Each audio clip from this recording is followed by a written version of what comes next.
ఇందిరాగాంధీ గారు ఎందుకు వాళ్ళ సెక్యూరిటీ ఆయనకి చంపాల్సి వచ్చిందో చాలామంది తెలుసు. దానికి ఒక కాన్స్పిరసీ ఉంది అంటారు కొంతమంది. మీకున్న సమాచారం ఏంటి? అంటే సమాచారం అని కాదు సార్. ఇందిరాగాంధీ గారు ఎలా పంజాబ్ స్వర్ణ దేవాలయం అదేనా? 100% సార్. ఇన్ఫ్యాక్ట్ ఇది జూన్ నెల sir. 4th June 1984 was the day when Operation Blue Star happened. And మనకు తెలుసు తన personal bodyguards Beant Singh and Satwant Singh, these were the 2 personal bodyguards who actually killed her October 31st, 1984 రోజు. ఇది జరిగే ముందు ఎన్నోసార్లు మన ఐబీ అండ్ రా ఇద్దరు ఇందిరాగాంధీకి పర్సనల్గా అఫీషియల్గా డైరెక్షన్స్ కూడా ఇచ్చారు. మేడం, ఈ సిక్ కమ్యూనిటీ వాళ్ళని మీరు మీ పర్సనల్ బాడీ గార్డ్స్ లాగా తీసేయండి, ఎందుకంటే కొన్ని నెలల ముందే ఈ ఆపరేషన్ బ్లూ స్టార్ జరిగింది. సో ఖచ్చితంగా వాళ్ళకి ఏదో ఒక విధంగా ప్రతీకారం తీసుకోవాలి అన్న ఒక ఆలోచన ఉంటుంది. సో వీళ్ళని తీసేయండి చెప్పిన తర్వాత కూడా ఆవిడ వాళ్ళని నమ్మకుండా, సార్ ఇప్పుడు ఎలా ఉంటుందంటే సార్, మీరు చాలామంది సర్వీస్ వాళ్ళని మీరు ఇంటర్వ్యూ చేశారు సార్. గన్మెన్తో ఒక పర్సనల్ రిలేషన్షిప్ అవుతుంది సార్.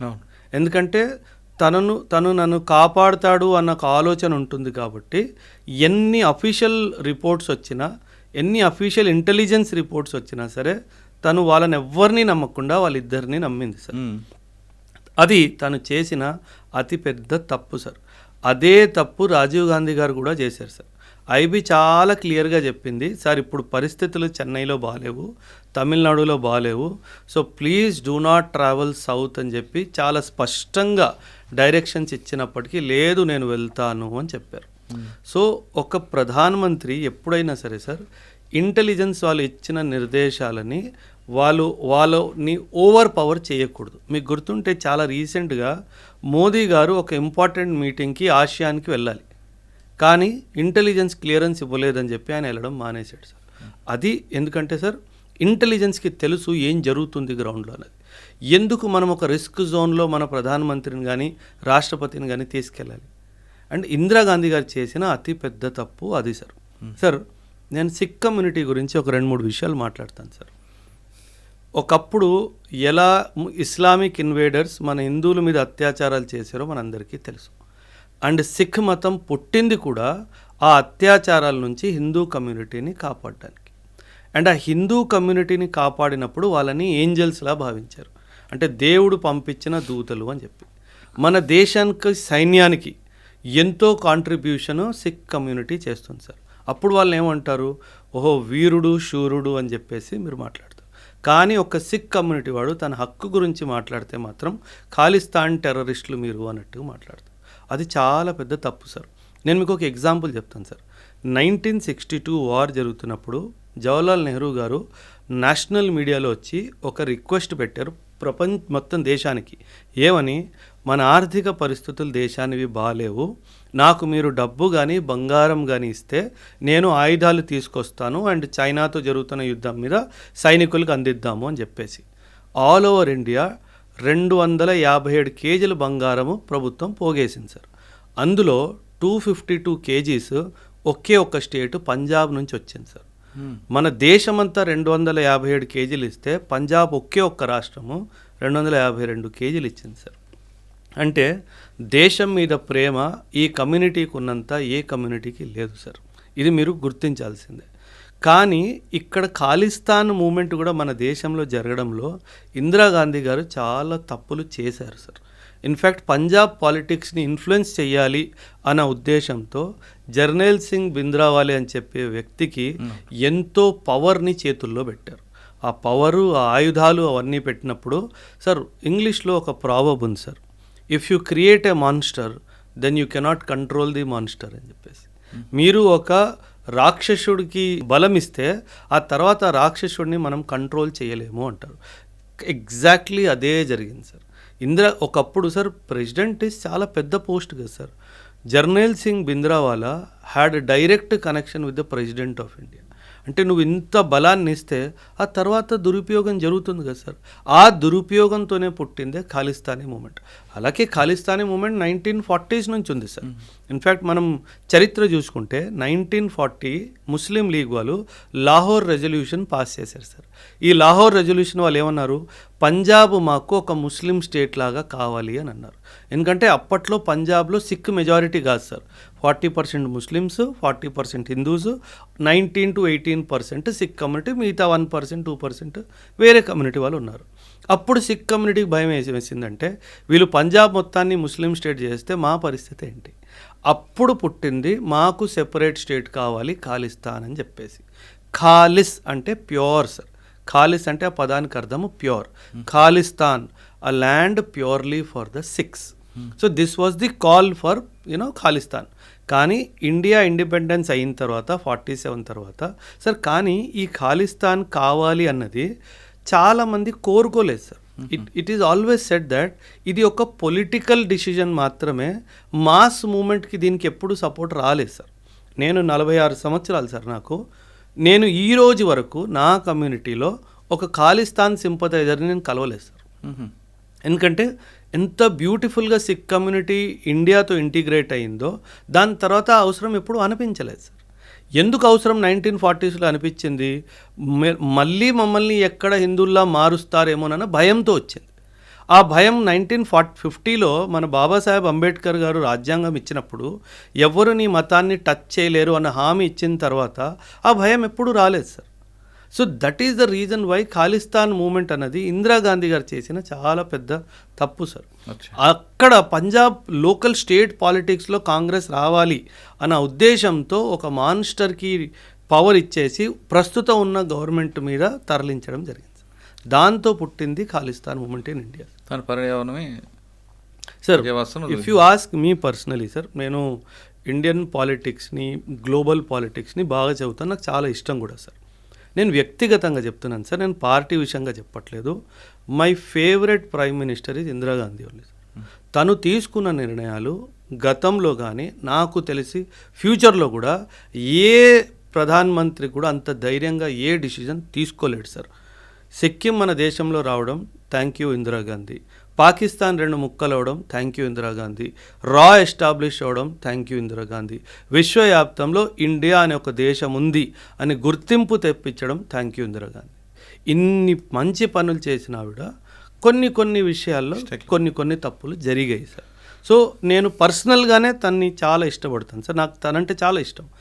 ఈ టైంలో ఇందిరాగాంధీ కనుక ఉండుంటే బలూచిస్తాన్ ఎప్పుడో వేరైపోయేది, పిఓకే ఎప్పుడో మనకు వచ్చేసేది. వ్యక్తిగతంగా చెప్తున్నాను, నేను పార్టీ విషయంగా చెప్పట్లేదు.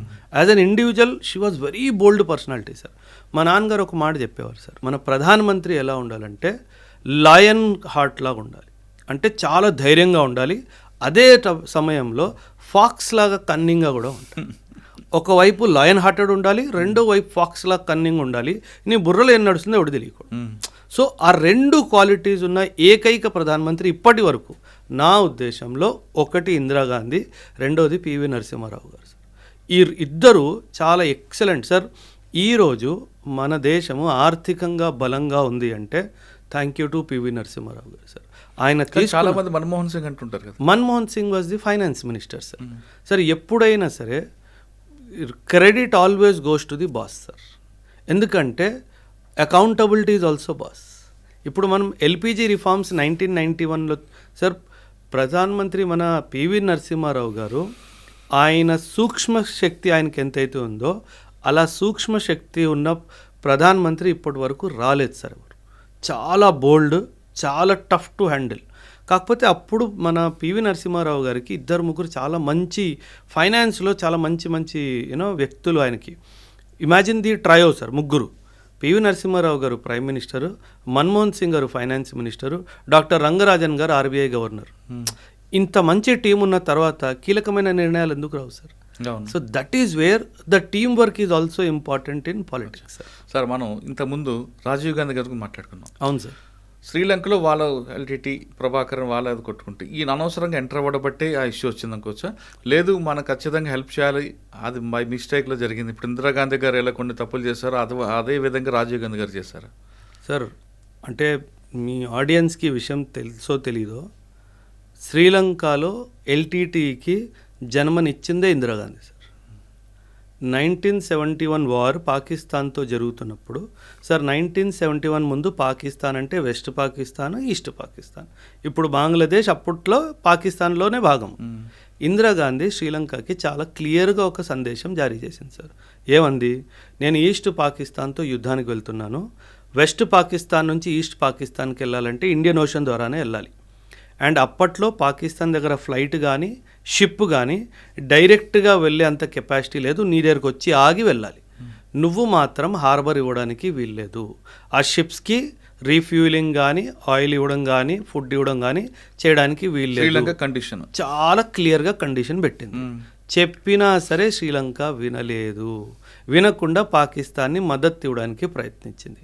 ఆ రోజు ఇందిరాగాంధీ నిర్ణయించుకుంది, నీకు గుణపాఠం నేర్పిస్తాను. ఈ ఉద్దేశంతో ఎల్టీటీ అనే సంస్థని శ్రీలంకలో జన్మనిచ్చిందే ఇందిరాగాంధీ. సరే, ఖలిస్తాన్ లాగా 100% సార్. ఇక్కడ పంజాబ్లో ఖలిస్తాన్ ఏ విధంగా అక్కడ అలాగా 100% sir. Indira Gandhi as a leader is an absolute strict leader sir. ఇది చెయ్యొద్దు అంటే చెయ్యొద్దు, ఆ తర్వాత చేసేవంటే దానికి పరిణామాలను ఫేస్ చేయడానికి నువ్వు సిద్ధంగా ఉండు. ఇమాజిన్ సార్, 1974, 75, 76 ఈ టైం పీరియడ్లో ఈ ఎల్టీటీ అనే సంస్థకి జన్మనివ్వడం జరిగింది సార్. ఆ రోజు ఈరోజు శ్రీలంక కోలుకోలేదు. ఇంకా 30, 40, 50 సంవత్సరాలు వచ్చినా శ్రీలంక కోలుకోలేదు. ఒకే ఒక్క తప్పు ఏంటది? పాకిస్తాన్ వాడి షిప్కి ఫ్యూయల్, ఆయిల్, లూబ్రికెంట్, ఫుడ్ ఇచ్చావు, ఇవ్వద్దు అని చెప్పినా ఇచ్చావు. సో దేశం ఎప్పుడైనా సరే కీలకమైన నిర్ణయాలు తీసుకున్నప్పుడు 100 సార్లు ఆలోచించిన తర్వాతే తీసుకోవాలి.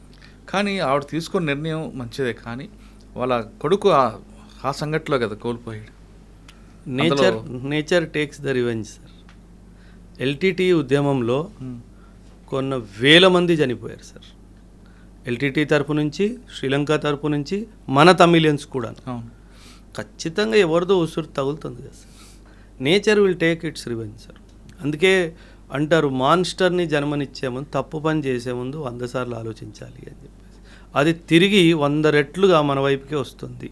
సో అది ఖచ్చితంగా it is a lesson to everybody that be mindful of your actions. అంటే ప్రకృతి కొట్టిన దెబ్బకు మనం తప్పించుకోలేం, ఎవడు తప్పించుకోలేడు కదా సార్. అందుకే అంటారు nature has no mercy sir. మనిషి అయినా క్షమించేస్తాడేమో కానీ నేచర్ కర్మ క్షమించదు అంటారు సార్. సింధూర్ 2, సింధూర్ 3 వస్తుందా? సింధూర్ 2 రావాలని నేనైతే చాలా డీప్గా మనస్ఫూర్తిగా కోరుకుంటున్నాను సార్. ఈ సింధూర్ 2లో ఆబ్జెక్టివ్ ఏమి ఉండాలంటే బలూచిస్తాన్ని పాకిస్తాన్ నుంచి సెపరేట్ చేయాలి సార్. సింధూర్ 3 పిఓకేని తిరిగి తెచ్చుకోవాలి. ఇది ఎలా చేస్తారో అజిత్ దోవల్ గారు కానీ, మోదీ గారు కానీ, రాజ్నాథ్ సింగ్ గారు కానీ, అమిత్ షా గారు కానీ, మన ఎక్స్టర్నల్ అఫైర్స్ మినిస్టర్ జయశంకర్ గారు కానీ, ఈ 5 బుర్రలు కూర్చొని నిర్ణయం తీసుకుంటే ఒక 6 నుంచి 8 నెలల్లో బలూచిస్తాన్ అయిపోతుంది. 1 సంవత్సరం తిరిగేలోపు పిఓకే కూడా మన భారతదేశానికి వస్తుంది. కానీ సార్ ఒక విషయం సార్, బలూచిస్తాన్ ఓకే ఫైన్ చేసేయచ్చు, కానీ పిఓకే చాలా జాగ్రత్తగా, చాలా చిన్న చిన్న విషయాలన్నీ చాలా దగ్గరగా పరిశీలించిన తర్వాతే చేయాలి. ఎందుకంటే పిఓకే సార్ ఇప్పుడు ఎలా అంటే అక్కడ లోకల్ పాపులేషన్ ఏదైతే ఉందో అంత ప్రో ఇండియా ఏం కాదు సార్. ఎక్కడ? పిఓకే. అక్కడ ఎందుకండి? కాశ్మీర్లో కూడా లేదు కదా. అంటే ఇప్పుడు ఎలా అవుతుందంటే సార్, రాడికలైజేషన్ ఒక పదం ఉంటుంది. అంటే మన దేశం మీద ద్వేషను పెంచడంలో పాకిస్తాన్ చాలా సక్సెస్ఫుల్ అయింది సార్. సో ఫస్ట్ ఒకవేళ మనం పిఓకే తీసేసుకున్నా సరే దాన్ని డైరెక్ట్గా ఇండియాలో ఇంటిగ్రేట్ చేయకూడదు సార్. అంటే వాళ్ళని ఇండియాలో రావచ్చు, ఇండియాలో పోవచ్చు, ఇండియన్స్ అక్కడికి వెళ్ళొచ్చు, ఇవన్నీ కాకుండా దాన్ని ఒక కంట్రోల్డ్ టెరిటరీ లాగా ఒక 3 నుంచి 4 దశాబ్దాలు అయిపోయిన తర్వాత అప్పుడు నెమ్మదిగా ఇండియాతో ఇంటిగ్రేట్ చేయాలి. ఎందుకంటే అక్కడ ఎన్ని యాంటీ సోషల్ ఎలిమెంట్స్, ఎన్ని యాంటీ నేషనల్ ఎలిమెంట్స్ ఉన్నాయో మనకు తెలియదు. పాకిస్తాన్ వాడు ఏం చేస్తాడంటే సార్ చాలా తెలివిగా, ఆ భూమి నేను ఇంకా ఓడిపోబోతున్నాను, నా చేతిలో ఉండదు అని అనిపించినప్పుడు ఈ టెర్రరిస్టులందరిని ఎవరైతే ట్రైన్ చేశాడో నార్మల్ సివిలియన్స్ లాగా వాళ్ళందరినీ పుష్ చేసేస్తాడు సార్. సో వీళ్ళేంది అక్కడే ఉంటూ మన దేశంలో మళ్ళీ అన్ని అరాచకాలు చేయడానికి ప్రయత్నిస్తారు. సో అందుకే అది మన చేతిలోకి వచ్చేసినా సరే దాన్ని మనం చాలా జాగ్రత్తగా హ్యాండిల్ చేస్తూ ఒక 4-5 దశాబ్దాలు అయిన తర్వాతనే మన దేశంలో ఇంటిగ్రేట్ చేసుకోవాలి అనేది నా ఆలోచన. కరెక్టే, పీఓకి వరకు మీరు చెప్తున్నారు, కానీ కాశ్మీర్లో కూడా ఇప్పటికి కూడా ప్రజల మద్దతు ఉంది కదండి.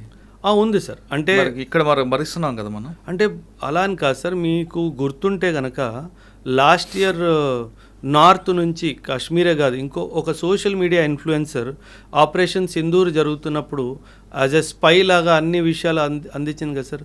జ్యోతి మల్హోత్రా అనే పేరుంది అమ్మాయి కదా సార్. అవును. సో మనం ఓన్లీ కశ్మీర్లోనే పాకిస్తాన్కి సపోర్ట్ చేస్తున్న వాళ్ళు ఉన్నారు అని చెప్పడం తప్పు సార్. హైదరాబాద్లో కూడా ఉన్నారు, విశాఖపట్నంలో కూడా ఉన్నారు, బెంగళూరులో కూడా ఉన్నారు, చెన్నైలో కూడా ఉన్నారు. సో అదొక ఐడియాలజీ సార్. ఆ ఐడియాలజీని మనం ఈ రాష్ట్రము ఈ ప్రదేశం నుంచి పోల్చడానికైతే ఖచ్చితంగా లేదు సార్. ఆ ఐడియాలజీ మైండ్ నుంచి పోవాలి సార్. అండ్ కొన్ని వర్గాల్లో ఆ ఐడియాలజీ పోదు సార్ మైండ్. ఆపరేషన్ సింధూర్ 2తో పాటు 3 కూడా వస్తుంది అంటున్నారు ఓబ్రాయ్ గారు. కానీ వస్తే మాత్రం మిగతా రాష్ట్రాల్లాగా వెంటనే కలపకుండా దాన్ని కొంతకాలం అబ్జర్వేషన్ పెడితే తర్వాత మన దేశానికి మంచి జరుగుతుందంటూ అతను అనుభూతిలో చెప్తున్నారు. మరో అంశాల్లో మరీ కలుద్దాం. ఇది ఓబ్రాయ్ గారితో ఎక్స్క్లూజివ్ ఇంటర్వ్యూ. థ్యాంక్ యూ అండి. Thank you sir.